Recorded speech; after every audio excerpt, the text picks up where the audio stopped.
Елена Узатбековна, я вот учусь уже 4-й год в Славянском университете. За 4 года я ни разу не видела вас грустной. И какие отзывы я слышу от своих однокурсников, от своих друзей из университета, они тоже никогда не видели вас в плохом настроении. Вы всегда улыбчивые, всегда любите обниматься, и они любят обниматься вместе с вами. Вы луч солнца не только в библиотеке, но и во всем университете. Спасибо. Как вам большое. это удается?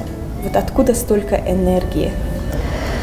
Джамиль, я уже как сказали мы сейчас с тобой предварительно, работаю уже 14 лет.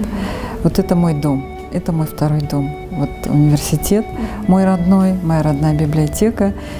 И я хочу сказать, откуда я черпаю энергию, это от своих студентов. Вот я их очень люблю. Я отношусь к ним как к своим детям.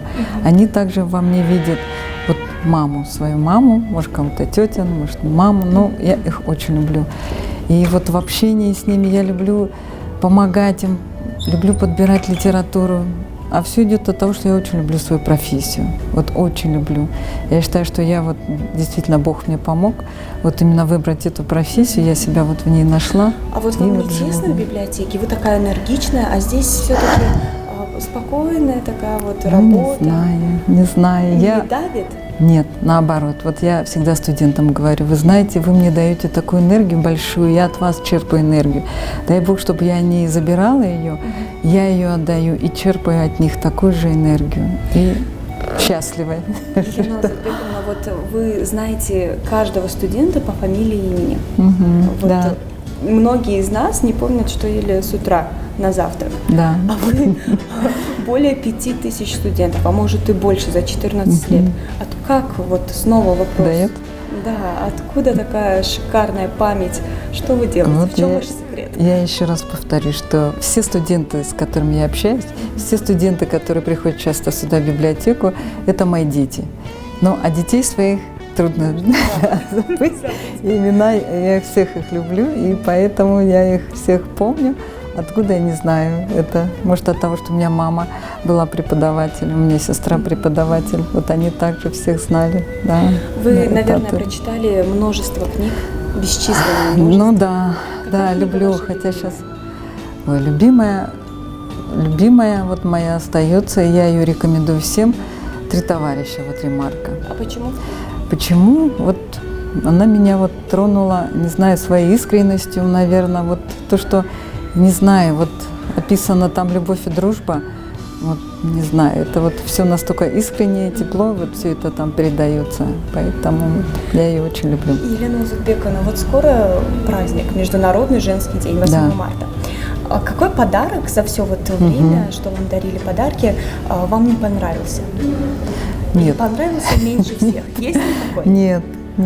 Я люблю. Неужели всегда угадывают? Бывало не угадывают, а мне это не важно, угадывает, не угадывает. Мне приятно, что меня помнят, что меня любят, что меня где-то ценят, и я с радостью принимаю любые подарки. Я как-то не отдаю предпочтения. Нет, я рада всем подаркам, этому вниманию. И главное не подарок, главное внимание. Бывают моменты, когда вы грустите? Бывает.